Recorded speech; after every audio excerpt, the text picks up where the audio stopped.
I blame God. Because when I came home from school with the lunchbox and mini bear, my uncle stood in front of me and gave me a cold stare. Told me to go upstairs and wait there.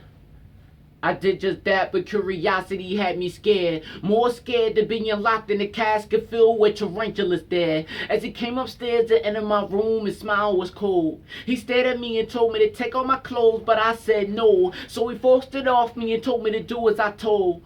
I cried, trying to break free from his tight hold, but he's too strong or wouldn't let go. I screamed and tears began to flow as I watched my uncle taking off his clothes. As he rammed his impurities into my purified soul, I felt sicker than a patient with full-blown AIDS flowing out of control. I cried like a child having nightmares and afraid to close his eyes. Cry like a child without a mother by his side. Cry like a child with walls surrounding him. Cry like a child that deep enough the pool, but it's his tears he drowning in. I blame God, because after my uncle playing his video game, he calls for my name.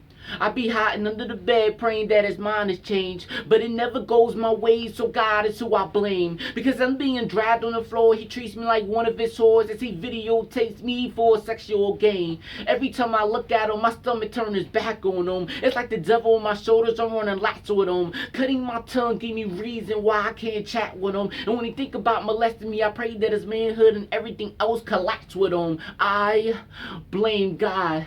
No bath or cloth can wash away the shame, because I can keep washing and washing and still for the same. I was an 8-year-old child crying for help. I'd rather die, hoping he'd feel how I felt like. Cutting my arms and lynching him with my veins, cutting my chest open and forcing my heart in his eye sockets, passing his optics so we could see my pain. Some say I'm insane, and I guess I am, because the definition of insane is traumatic experiences entering your skull, eating the inside of your brain. I was so mad at God, I wanted his blood dripping from the sky. And every time I look at myself in the mirror cries. I blame God.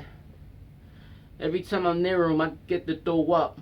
And just when I'm about to hang myself, God shows up. He said you want to die and you think that you should, but what the enemy meant for bad, I could turn around for your good. Then God took me in the universe and showed me planet Earth upside down. He said every time the world is spinning around, every chain that was bound on the youth are falling to the ground. When your uncle wanted you dead, I kept you alive. And when you cried, I said angel from the sky to wipe the tears from your eyes. I know you're going through it. I even protect you from receiving AIDS from your uncle, but you never knew it.